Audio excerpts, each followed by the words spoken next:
Welcome to this week's vlog where we're going to talk about simple exercise tweaks that are going to help decrease your pelvic pain and increase your pelvic stability, whether you're pregnant or postpartum.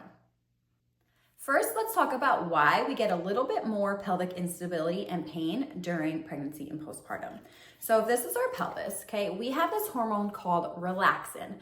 Relaxin increases during pregnancy and stays elevated during postpartum, especially if you're breastfeeding. Now, the role of relaxin is to help increase joint laxity, or kind of like the loosey-goosiness of your joints, which is great for birth because we need our pelvis to expand and lengthen in order for our babies to be born vaginally. But what happens is, so see here, we have what's called our pubic symphysis joint. This little area here is like cartilage. We've got our SI joints here where our sacrum, this big triangular bone, meets our pelvis. So when we have increased laxity, that means that these joints that are normally like hugged and stable, they have a little bit more movement to them, which can cause pain and instability. So you might have pain in the front of your pelvis where you feel like your pubic bone, you get like a little zing. You might have pain by your SI joints, which could show up like right around those like dimple areas in your lower back. You could have like a deep throbbing in your glutes, or just maybe an overall feeling of weakness and instability. When it comes to your workouts, there are some simple tweaks we can do to kind of hug that pelvis up so that even though we have a little bit more movement here in those joints, we can increase the strength in and around the pelvis to give that pelvis a nice snug hold and feel from your day-to-day activities. So the first thing we can do is add rotation to our movement. So say we've got a pretty decent amount of mobility here in the front. When I add a rotation, I'm kind of forcing those joints back closer together. So you add a rotation by thinking about bringing one side of your belly towards your opposite inner thigh. And you can do this during lunges, step-ups, or B stance deadlifts. So let me show you. So if I'm gonna take a split lunge here, I've got my right foot in front. I'm gonna think about, as I lower, taking the left side of my belly, exhaling and rotating it towards my right inner thigh, and then open. So as I rotate, I'm again bringing that left side of my pelvis closer to my right side, giving that a little bit of a hug and more stability. So adding that rotation during your lunge. You can do it during a deadlift by taking a B stance. Whatever leg is in back, you're gonna twist that side of your belly towards your front leg's inner thigh. So rotate, think about bringing that whole side of your pelvis over as you slide down.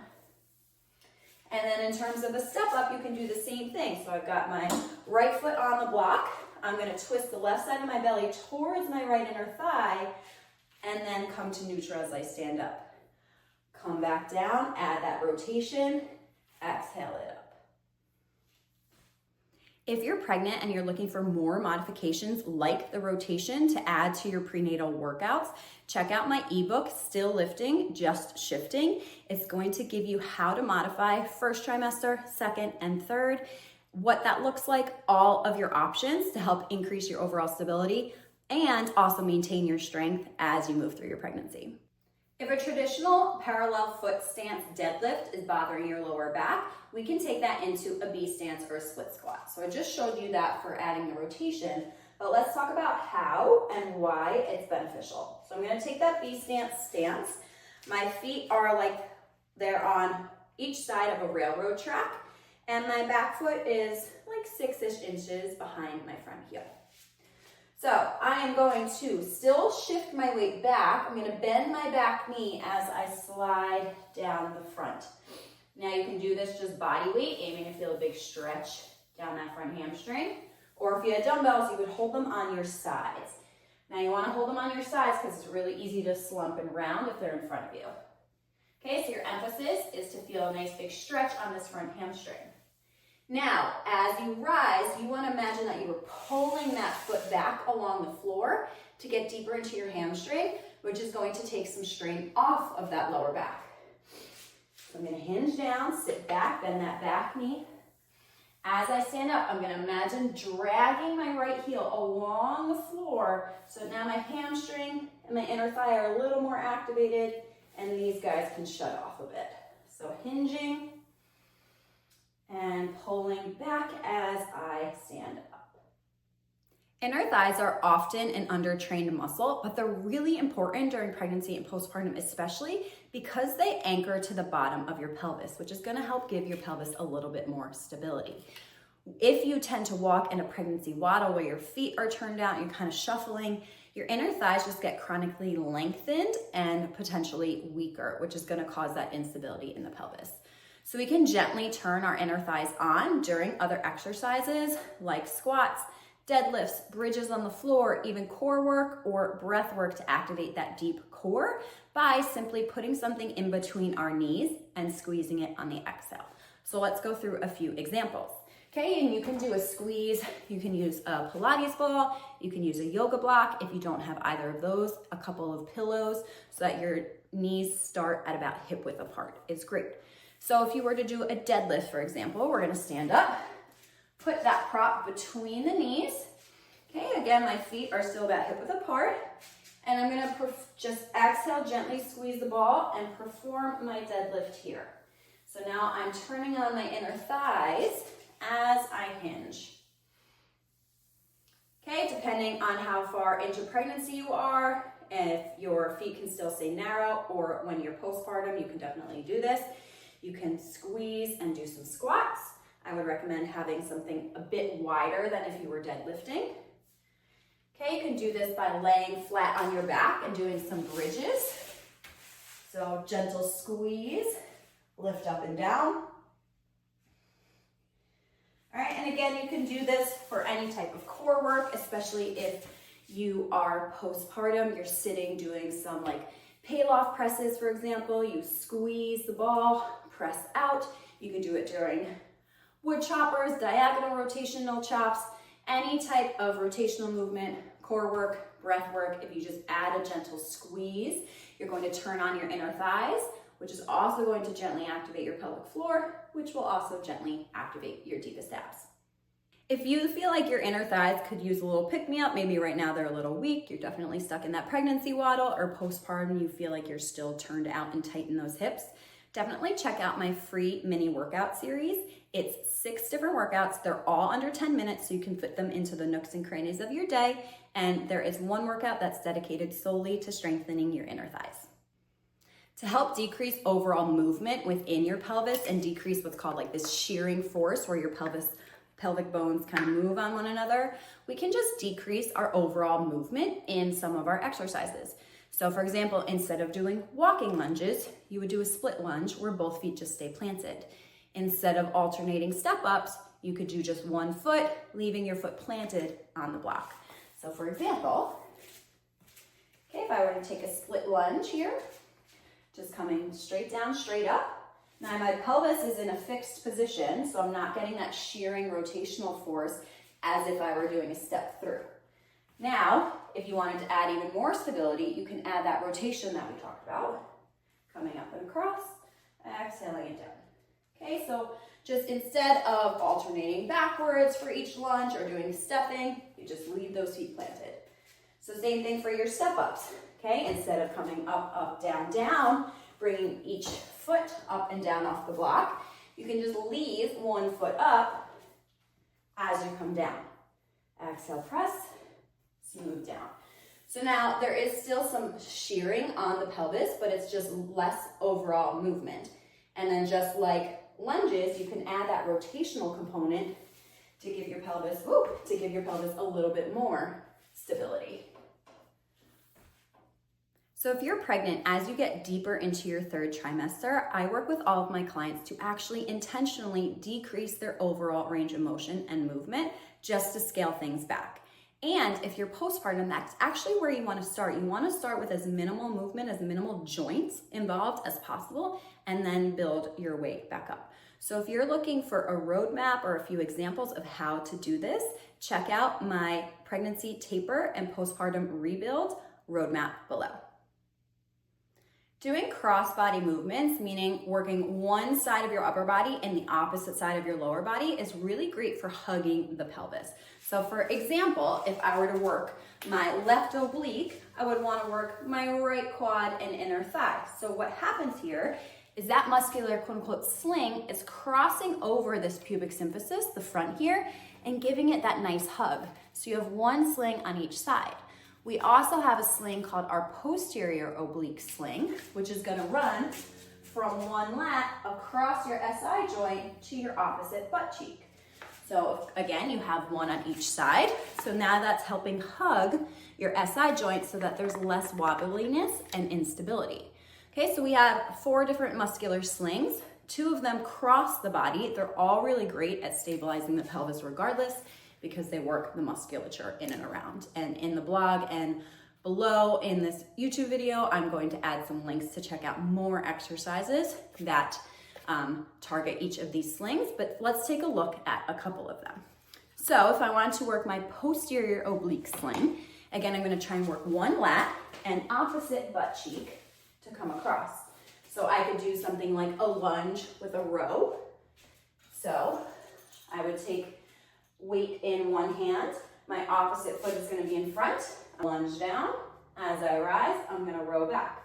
So now I'm activating my right lat, left butt cheek. You could do this with one arm, you could do it with both arms. You could do it squatting. You could do it with a step up. So if you were doing a step up and I have the band in my right hand, I'm gonna step up with my left foot.